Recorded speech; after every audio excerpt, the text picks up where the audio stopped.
नमस्कार दोस्तों, स्वागत है आपका अपने YouTube channel Rahul Savarna GS पर। दोस्तों, कल मेरी तबीयत थोड़ा ज्यादा खराब थी, इस वजह से क्लास नहीं ले पाए और मैंने कम्युनिटी में आपको इन्फॉर्मेशन भी दिया था कि तबीयत खराब है, इसी वजह से मैं आपका क्लास नहीं ले पाया। कभी भी मेरा क्लास अब्सेंट रहे तो समझिए कि या तो बहुत ज्यादा बिजी है या तो तबीयत ठीक नहीं लग रही, तभी क्लास नहीं ले पाते। मैं हर संभव प्रयास करता हूं कि आपका यदि 8:15 बजे से क्लास है तो रेगुलर आपका मंडे टू फ्राइडे मैं 8:15 बजे से क्लास लूं। सैटरडे संडे जो आपका करंट अफेयर्स चलता है उसको भी कंटिन्यू रखूं। सप्ताह में 5 दिन आपका ये स्टैटिक जीके हो या आपका साइंस हो, हिस्ट्री, पॉलिटी, ज्योग्राफी, इकोनॉमिक्स, बस बीपीएससी शिक्षक भर्ती के लिए जहां तक मेरी मदद हो सके मैं आपकी मदद करने का प्रयास करता हूं। यदि इस बार आप शिक्षक बनना चाहते हैं तो हमारे यूट्यूब चैनल को जरूर सब्सक्राइब करें, मैक्सिमम लोगों तक शेयर करें। यदि आपको लग रहा है कि क्वेश्चन कहां से पूछा जाएगा, क्या पढ़ना है, नहीं पढ़ना है, तो मैंने खुला चैलेंज आपको किया है कि यदि जो बिहार सरकार बोली है कि एससीईआरटी बुक से सवाल पूछेंगे तो मैं एससीईआरटी बुक का जो है टोटली वन लाइनर्स जो क्लास 1 से 12 तक का पूछे जाने योग्य है, मैंने उसका संग्रहण किया सारे सब्जेक्ट का। मैंने फिजिक्स पढ़ा चुका हूं, अपने यूट्यूब पे जाके प्लेलिस्ट में देखिएगा। केमिस्ट्री है, बायोलॉजी है, पॉलिटी पढ़ा दी, अभी ज्योग्राफी चल रहा है।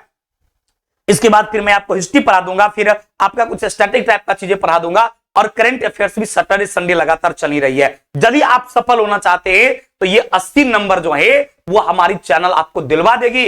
आपका रिजल्ट फिक्स है कि यदि जीके जीएस से जो सवाल है, सब्जेक्ट वाइज जो सवाल आपका है वो 100% आपका बनेगा। इसलिए मेरे दोस्त सभी लोग जुड़ चुके हैं, सबको मेरा गुड इवनिंग है, शाम का प्यार में नमस्कार है। लगातार हम लोग देखते हैं और आज का जो सेशन है एकदम बिल्कुल नहीं कहते हैं लॉलीपॉप जैसा सेशन है। ऐसे ऐसे प्रश्न आ जाए हैं जो प्रश्न बिल्कुल सुनते ही आपको याद हो जाएगा और ये सब बिल्कुल बेसिक प्रश्न है जो आपसे एग्जाम में पूछेगा।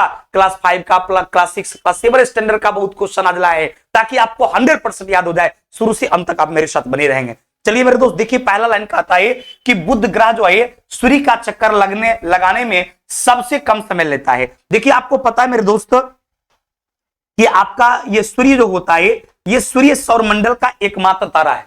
यानी पूरा जो आपका सोलर सिस्टम है, पूरा जो आपका सौरमंडल है, इस पूरे सौरमंडल में एकमात्र तारा है। और वो तारा कौन सा है? तो सौरमंडल का एकमात्र तारा जो है वो आपका सूर्य है, जिसकी परिक्रमा कौन करता है? तो ग्रह करता है। और ग्रह की परिक्रमा कौन करता है?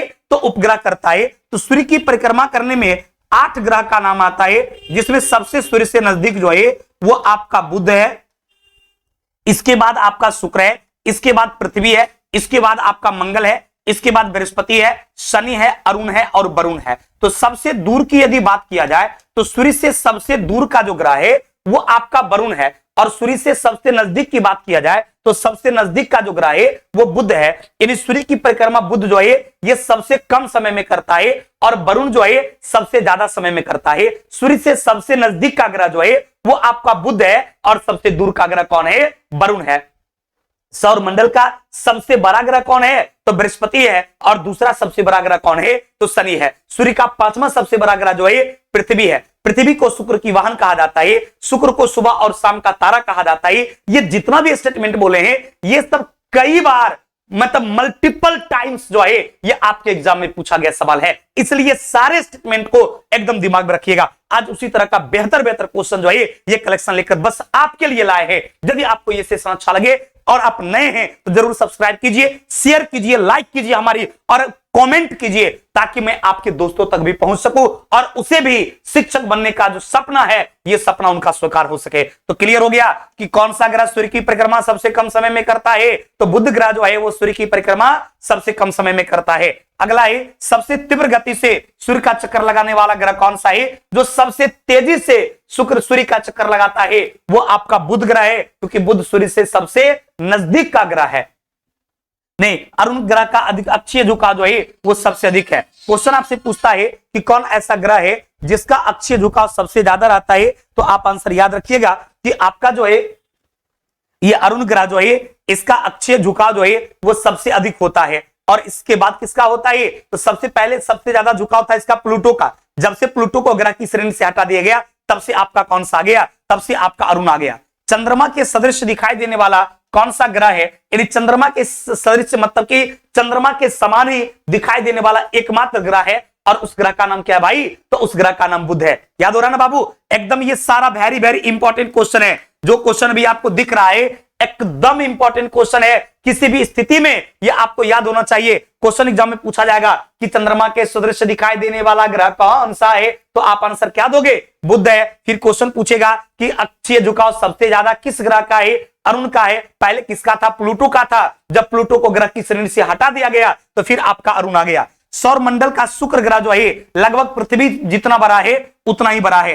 यानी आपका शुक्र की बात किया जाए तो आपका शुक्र ग्रह जो है और आपका पृथ्वी ग्रह जो है ये दोनों आकार के दृष्टिकोण से लगभग बराबर है। और याद रखिएगा शुक्र जो है इसको पृथ्वी की बहन या पृथ्वी की भागनी के नाम से भी जाना जाता है। किसको?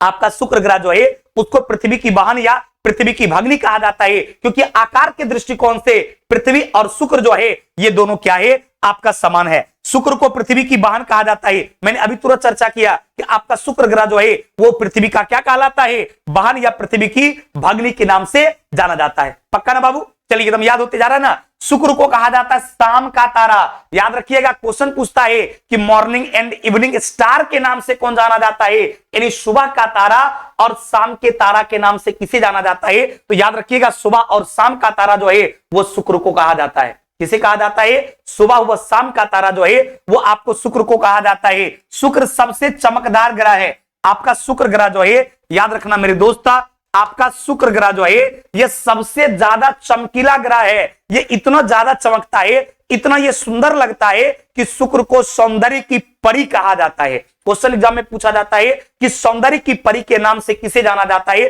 तो आप आंसर क्या दोगे? सौंदर्य की परी के नाम से जो है वो आपको शुक्र को जाना जाता है। शुक्र सुंदरता का देवता कहलाता है। शुक्र पूरे सौरमंडल में 8 ग्रह जो है बुध, शुक्र, पृथ्वी, मंगल, बृहस्पति, शनि, अरुण, वरुण, इन 8 ग्रह में सबसे ज्यादा सुंदर, सबसे ज्यादा चमकीला जो है वो आपका शुक्र है। इसलिए शुक्र को क्या कहा जाता है? सौंदर्य की परी कहा जाता है या सुंदरता का देवता।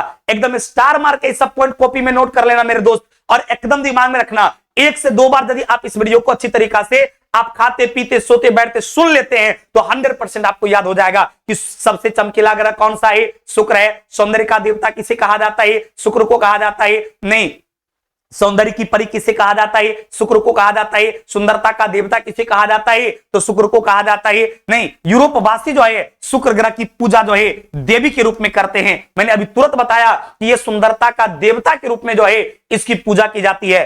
पृथ्वी के सबसे निकट दूरी पर कौन सा स्थित है? पृथ्वी के सबसे निकट दूरी पर जो स्थित है वो आपका कौन सा है? तो वो आपका क्या है? शुक्र जो है ये पृथ्वी के सबसे निकट का ग्रह है। क्वेश्चन पूछेगा कि पृथ्वी से सबसे निकट का ग्रह कौन है, तो आपका शुक्र होगा। और दूसरा निकट का ग्रह पूछेगा तो आपका मंगल। सबसे निकट का पूछेगा मेरे दोस्तों शुक्र होगा, और दूसरा सबसे निकट का कौन सा होगा? तो आपका मंगल होगा। शुक्र ग्रह को सुबह का तारा कहा जाता है। अभी तुरंत बताइए कि सुबह का तारा पूछे या शाम का तारा पूछे, मॉर्निंग एंड इवनिंग स्टार की बात करेगा तो आपका आंसर शुक्र हो जाएगा। शुक्र को सौंदर्य का देवता यानी सुंदरता का देवता कहा जाता है। इतना ज्यादा यह चमकीला होता है, इतना यह सुंदर लगता है कि इसे सौंदर्य का देवता कहा जाता है। पृथ्वी की परिक्रमण वेग जो है 29.8 किलोमीटर प्रति सेकंड होता है। यानी पृथ्वी जो है ये परिक्रमण वेग इसका जो है इन सूर्य के चारों ओर किस गति से घूमती है? 29.8 किलोमीटर प्रति सेकंड की वेग से घूमती है। अगला, पृथ्वी अपने अक्ष पर पश्चिम से पूर्व दिशा में घूमती है, इसलिए सूर्य उदय पूर्व में होता है। याद रखिएगा पृथ्वी जो है या अन्य किसी ग्रह की बात करेगी सिर्फ ये अरुण को छोड़कर, तो समझिए अरुण और जो है उस पर सूर्य उदय ये पश्चिम में होता है। बाकी सभी ग्रह जो है उस पर सूर्योदय कहां होता है? पूरब में। क्यों? क्योंकि आपका पृथ्वी जो है ये पश्चिम से पूर्व दिशा में घूमती है, इसलिए सूर्योदय जो है ये पृथ्वी पर पूरब में होता है। पृथ्वी को नीला ग्रह के नाम से भी जाना जाता है। क्यों पता है? क्योंकि जब पृथ्वी को अंतरिक्ष से देखा जाता है, क्योंकि पृथ्वी का जो है आपका 70% हिस्सा जो है ये पूरा पानी से भरा हुआ है। यदि पृथ्वी को ऊपर से देखा जाता है तो आपको पता है कि पृथ्वी के 70% हिस्सा पर जो है पूरा पानी भरा हुआ है, और मात्र 30% जो हिस्सा जो है 29 से 30% कभी कभी देता है वो पूरा स्थल है। तो चूंकि मैक्सिमम जो है आपका पानी से ढका हुआ है, अतः अंतरिक्ष से जब पृथ्वी को देखा जाता है तो पूरी पृथ्वी कैसे नजर आती है? नीला नजर आती है। इसलिए याद रखना है, बहुत इंपॉर्टेंट क्वेश्चन है कि पृथ्वी को किस ग्रह के नाम से जाना जाता है? तो पृथ्वी को नीला ग्रह के नाम से जाना जाता है, और पृथ्वी को सौरमंडल का सबसे महत्वपूर्ण ग्रह भी कहा जाता है। क्लियर ना? सूर्य और पृथ्वी के मध्य अधिकतम दूरी जो है 4 जुलाई को होती है। सूर्य पृथ्वी से सबसे दूर कब रहता है? तो आपको 4 जुलाई को रहता है। और सूर्य पृथ्वी से सबसे नजदीक जो है वो 3 जनवरी को रहता है। सबसे दूर कब रहता है? 4 जुलाई को। और सबसे नजदीक कब रहता है? तो आपको 3 जनवरी को। याद रखना, 3 जनवरी को सूर्य पृथ्वी से सबसे नजदीक रहता है एवं 4 जुलाई को पृथ्वी से सूर्य सबसे दूर रहता है। पृथ्वी सूर्य की इर्द गिर्द परिक्रमा लगभग 365 दिन 6 घंटे में कर लेती है। कितना दिनों में? सूर्य जो पृथ्वी की परिक्रमा करती है 365 दिन 6 घंटे में करती है। अतः पृथ्वी पर जो है, यानी हम लोग के यहाँ जो है आपका वर्ष जो है वह 365 दिनों का होता है। पृथ्वी का प्राकृतिक उपग्रह कौन सा है? पृथ्वी के पास एकमात्र उपग्रह है जिसे हम लोग चंद्रमा के नाम से जानते हैं। किस नाम से भाई? पृथ्वी के पास एकमात्र उपग्रह जो है उसे चंद्रमा के नाम से ही जाना जाता है। पक्का ना बाबू? कन्फर्म है एकदम। आप लोग इसी तरह से लगातार मेरे लाइव में जुड़े रहें और लगातार आप लोग कमेंट करते रहें ताकि, और शेयर भी करें, नए हैं तो सब्सक्राइब भी करें ताकि मैं आपके दोस्तों तक पहुंच सकूं। अगला है कि पृथ्वी से सूर्य की दूरी जो है 14.9 होना चाहिए बाबू। 14 जो है ये 9 मिलियन किलोमीटर होना चाहिए। क्लियर ना? अगला है पृथ्वी पर दिन रात की अवधि समान भूमध्य रेखा पर होती है। कहता है पृथ्वी का जो भूमध्य रेखा है जिसको आप विषुवत रेखा के नाम से जानते हैं, वहां दिन और रात क्या होता है? बराबर होता है। बाद बाकी हर जगह जो है दिन की अवधि ज्यादा तो रात की अवधि कम, रात की अवधि ज्यादा तो दिन की अवधि कम। लेकिन याद रखिएगा, भूमध्य रेखा की बात करेगा, विषुवत रेखा की बात करेगा तो विषुवत रेखा या भूमध्य रेखा जो है वहां पर दिन और रात की अवधि जो है वो एक समान होता है। और ये भूमध्य रेखा है क्या? पृथ्वी को 2 बराबर भागों में बांटने वाली रेखा। कभी कभी एग्जाम में आपसे सवाल पूछता है कि पृथ्वी को 2 बराबर भागों में बांटने वाली रेखा क्या कहलाती है? तो याद रखिएगा, पृथ्वी को 2 बराबर भागों में बांटने वाली रेखा जो है वो भूमध्य रेखा के नाम से जाना जाता है। अगला, दक्षिणी गोलार्ध में सबसे लंबा दिन कौन सा होगा? तो आपका 22 दिसंबर को जो है दक्षिणी गोलार्ध में सबसे लंबा दिन होता है। पृथ्वी के उपग्रह की संख्या कितना है? पृथ्वी के पास एकमात्र उपग्रह है और उस उपग्रह को क्या कहा जाता जानते हैं? उस उपग्रह को जो है चंद्रमा के नाम से जाना जाता है। पृथ्वी के पास जो है एकमात्र उपग्रह है जिस उपग्रह को चंद्रमा के नाम से जाना जाता है। पृथ्वी के सबसे निकटतम खगोलीय पिंड कौन सा है? जो पृथ्वी के सबसे निकट का पिंड है वो आपका चंद्रमा ही है। सूर्य पृथ्वी के सर्वाधिक नजदीक है। सूर्य जो है पृथ्वी के सर्वाधिक नजदीक है। चलिए, सूर्य पृथ्वी से सबसे नजदीक है नहीं, ये तारा के दृष्टिकोण से देखा जाए तब नहीं, ग्रह के दृष्टिकोण से देखा जाएगा तो आपका शुक्र होगा और तारे के दृष्टिकोण से देखा जाएगा तो आपका सूर्य होगा। ऐसा कंफ्यूजन की बात कोई बात नहीं है। पृथ्वी से सबसे नजदीक के ग्रह की बात करेगा तो आंसर शुक्र होगा, लेकिन सबसे नजदीक तारा की बात करेगा तो आंसर सूर्य होगा। कॉपरनिकस ने सर्वप्रथम प्रतिपादित किया था कि सूर्य हमारे सौरमंडल का एक केंद्र है और पृथ्वी उसकी परिक्रमा करती है। किसने कहा था? कॉपरनिकस कहा था कि हमारे सौरमंडल में सूर्य जो है वो सेंटर में है, वो केंद्र है और पृथ्वी क्या करती है? उसके चारों ओर घूमती है। तो क्वेश्चन पूछा जाएगा डायरेक्ट एग्जाम में कि सूर्य के चारों तरफ पृथ्वी गति करती है, पृथ्वी परिक्रमा करती है, या कथन किसका है? तो आप आंसर क्या बोलोगे? कॉपरनिकस का है। किसका है भाई? तो ये आपका स्टेटमेंट जो है ये कॉपरनिकस का है। अगला क्वेश्चन कि पृथ्वी को गोलार्ध बनाने वाले प्रथम विद्वान जो है ये पाइथागोरस था। यानी पृथ्वी जो है ये आपका गोलार्ध के रूप में है, ये गोला के रूप में है। ये किसने कहा था? तो आपका पाइथागोरस साहब, जो एक बहुत बड़े गणितज्ञ और खगोल शास्त्री थे। इन्होंने कहा था कि पृथ्वी जो है वह कैसा है? तो आपका गोलाकार है। पृथ्वी की परिधि कितना है? 40,075 किलोमीटर। क्लियर ना? भूमध्य रेखा पर पृथ्वी का व्यास कितना है? 12,756 किलोमीटर है। और ये क्या इसको बोलते हैं हम लोग?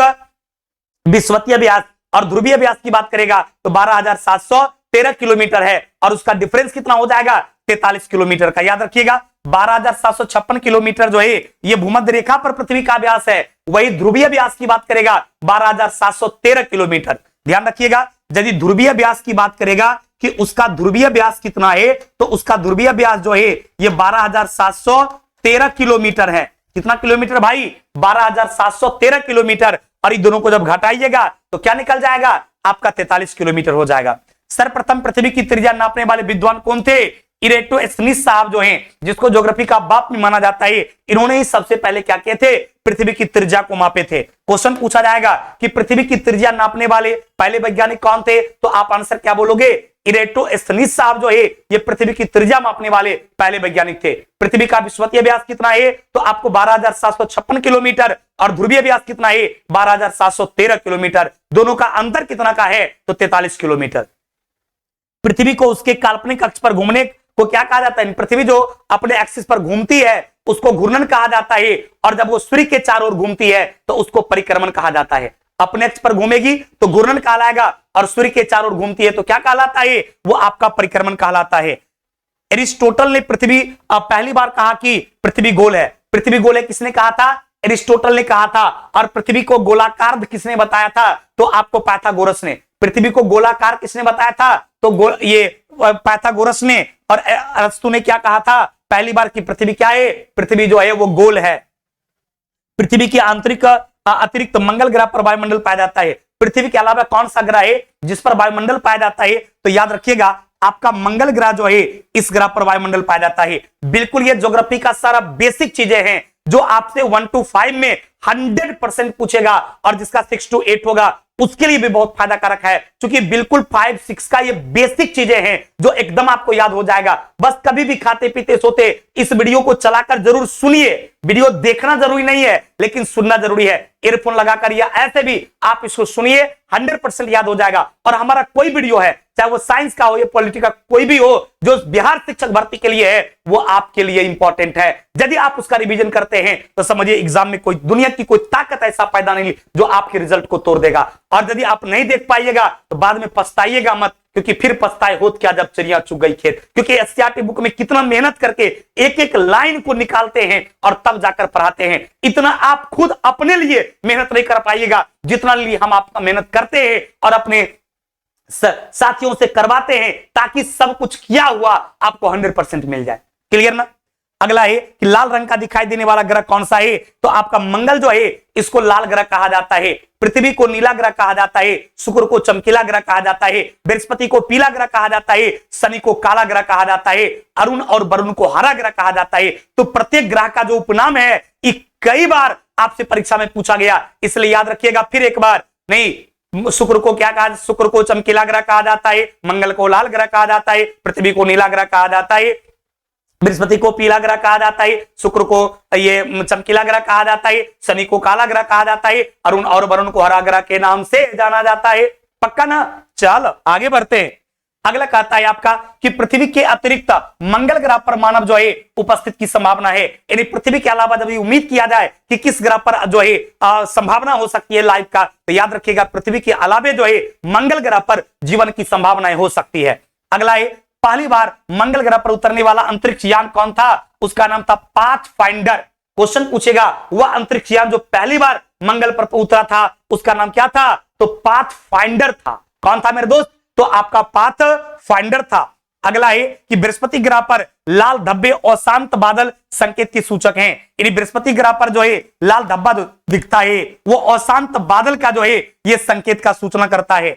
अगला, सौर मंडल में सबसे बड़ा ग्रह कौन सा है? सौर मंडल का सबसे बड़ा ग्रह जो है वो आपका बृहस्पति है। और सौर मंडल में दूसरा सबसे बड़ा ग्रह की बात करेगा तो शनि हो जाएगा। सबसे बड़ा कौन हो जाएगा? बृहस्पति। और दूसरा सबसे बड़ा ग्रह कौन हो जाएगा? तो आपका शनि हो जाएगा। शनि ग्रह के चारों ओर जो है कई रिंग पाए जाते हैं। आपका शनि ग्रह जो है इसके चारों ओर जो है इस तरीके से कई रिंग पाए जाते हैं और वो रिंग की संख्या 7 है। इसी रिंग के वजह से शनि सबसे हल्के ग्रह की श्रेणी में भी आता है, क्योंकि एग्जाम में सवाल पूछता है कि सौरमंडल का सबसे कम घनत्व वाला ग्रह कौन है या सौरमंडल का सबसे हल्का ग्रह कौन है? तो आपका शनि होगा। दूसरा सबसे बड़ा ग्रह में भी शनि का नाम आता है और सबसे बड़ा ग्रह की बात करेगा तो बृहस्पति आपका हो जाएगा।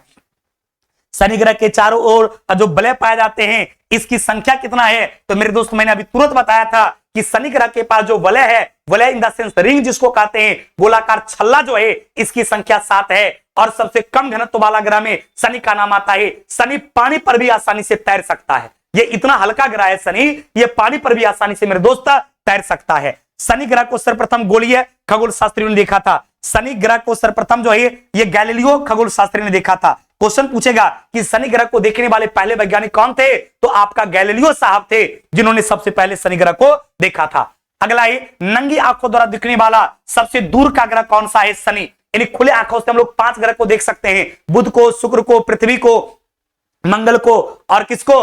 बृहस्पति और शनि को। तो सबसे दूर वाला कौन सा हो जाएगा? नहीं, पृथ्वी को छोड़कर पृथ्वी से क्या क्या देख सकते हैं? तो आपका ये मंगल हो गया, बुध हो गया, शुक्र हो गया, बृहस्पति हो गया और 5वां कौन सा है? तो आपका शनि है। यानी पृथ्वी से हम लोग 5 ग्रह को खुले आंखों से देख सकते हैं। अरे पृथ्वी तो हम रहते ही हैं, इसके अलावा जो है 5 ग्रह को देख सकते हैं। और सबसे दूरस्थ ग्रह कौन सा है? तो आपका शनि हो जाएगा। सौरमंडल का सबसे कम घनत्व वाले ग्रह की अभी तुरंत चर्चा किए थे कि पूरे सौरमंडल का सबसे कम घनत्व की बात करेगा तो आंसर आपका शनि हो जाएगा। शनि ग्रह का सबसे बड़ा उपग्रह कौन सा है? तो आपका टाइटन है। क्वेश्चन कई बार पूछा गया है कि शनि ग्रह का सबसे बड़ा उपग्रह कौन सा है? तो आपका टाइटन है।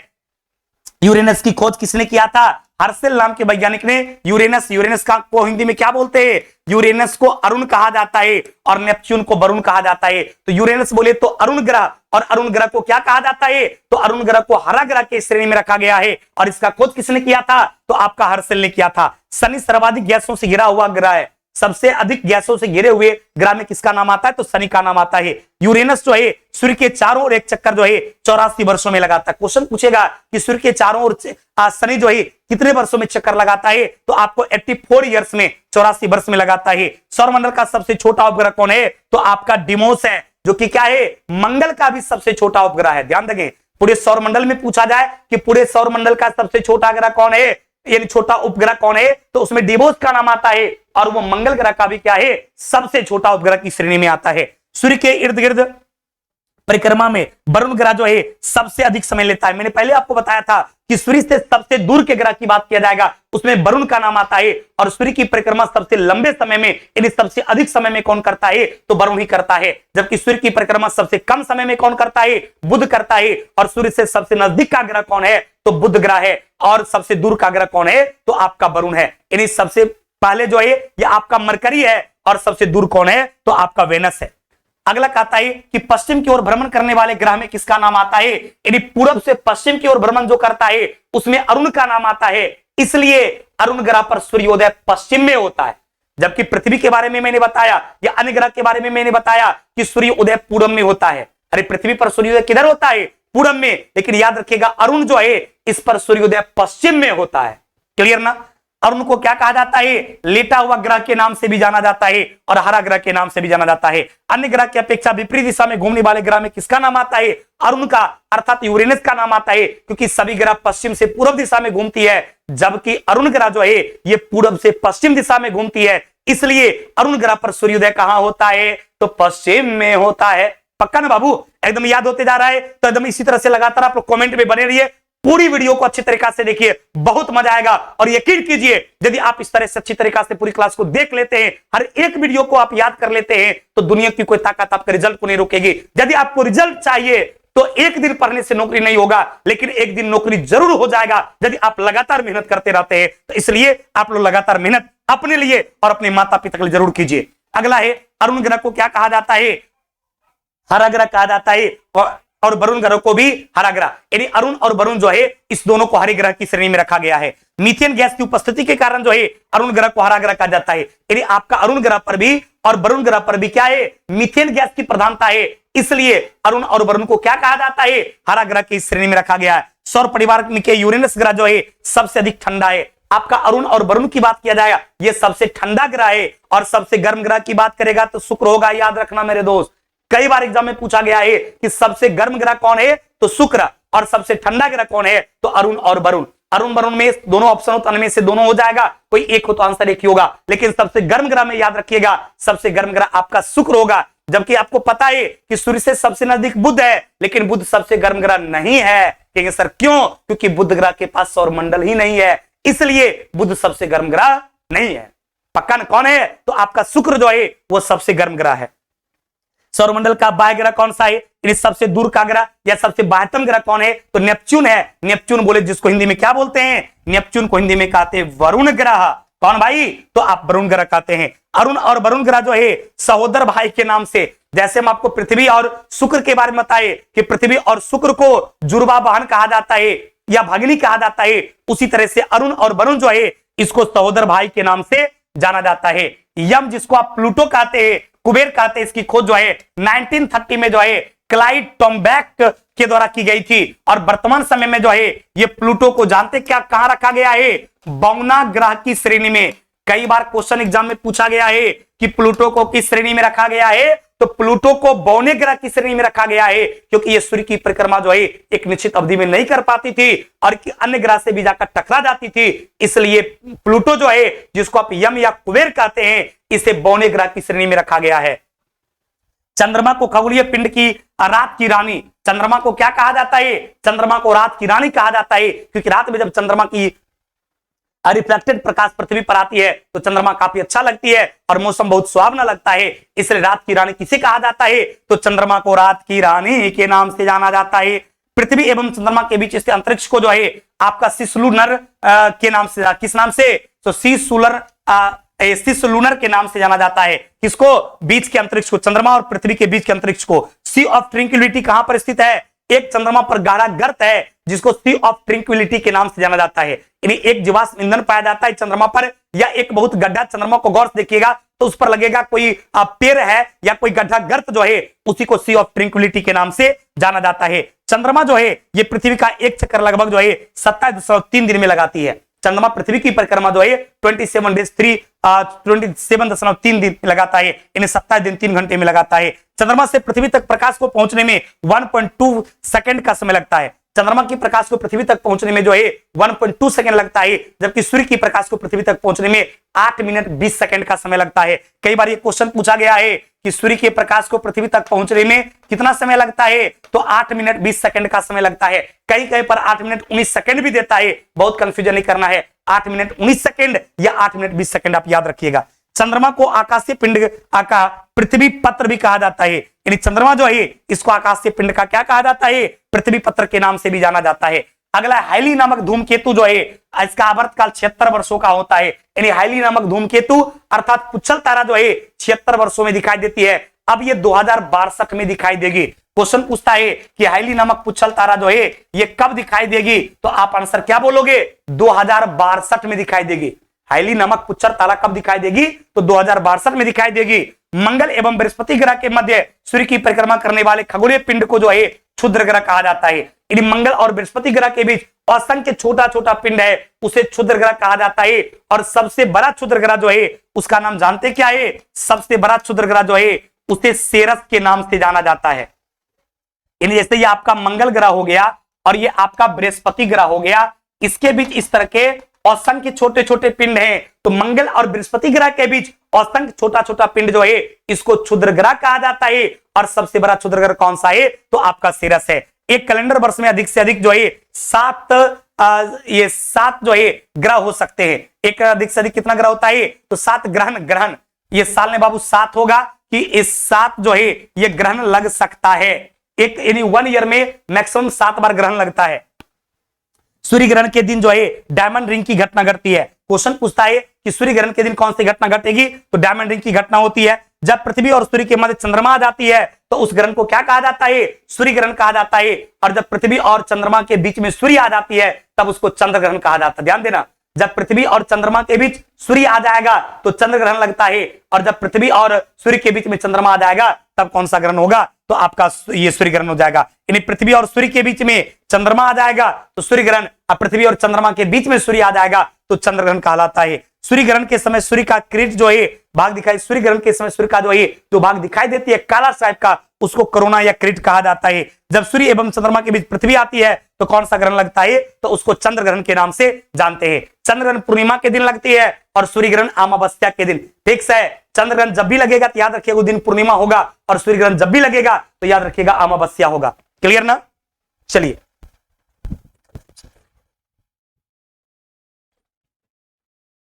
क्लियर हो गया मेरे दोस्त कि चंद्र ग्रहण कब होता है भाई? तो पूर्णिमा के दिन होता है। और सूर्य ग्रहण कब होता है? तो आपका अमावस्या के दिन होता है। 21 जून को उत्तरी गोलार्ध में सबसे लंबा दिन होता है। 21 जून जो है उस दिन उत्तरी गोलार्ध में जो है सबसे लंबा दिन होता है। और 22 दिसंबर को उत्तरी गोलार्ध में सबसे छोटा दिन। 21 जून को उत्तरी गोलार्ध में सबसे लंबा दिन और 22 दिसंबर को उत्तरी गोलार्ध में सबसे छोटा दिन होता है। संयुक्त राज्य अमेरिका ने बृहस्पति की खोज के लिए गैलीलियो नामक अंतरिक्ष यान भेजा था। किसके लिए? तो आपको अमेरिका ने बृहस्पति की खोज के लिए गैलीलियो नाम का एक अंतरिक्ष यान भी भेजा था। मैगलन अभियान जो है बृहस्पति ग्रह से संबंधित है। मैगलन अभियान जो है ये किससे रिलेटेड है? तो बृहस्पति ग्रह से संबंधित है। सुमेकर लेवी 9 धूमकेतु जो है बृहस्पति से टकराया था। किससे? आपको बृहस्पति से टकराया था। कौन? सुमेकर लेवी 9। नॉर्वे में अर्धरात्रि के समय सूर्य 21 जून को दिखाई देती है। अर्धरात्रि में सूर्य जो है कब दिखाई देती है? नॉर्वे में 21 जून को दिखाई देती है। पृथ्वी और सूर्य के बीच की औसत दूरी को जो है खगोलीय इकाई के नाम से जाना जाता है, और इसको मापने के लिए किसका यूज करते हैं? तो प्रकाश वर्ष का यूज करते हैं या खगोलीय यंत्र का यूज करते हैं। सूर्य के रासायनिक मिश्रण में हाइड्रोजन जो है 71% है, और इसी हाइड्रोजन के आपस में संलयन होने से अपार मात्रा में ऊष्मा और प्रकाश निकलती है। क्योंकि कई बार क्वेश्चन पूछा गया है कि सूर्य से अपार मात्रा में ऊष्मा और ऊर्जा निकलने का कारण क्या है? तो संलयन है।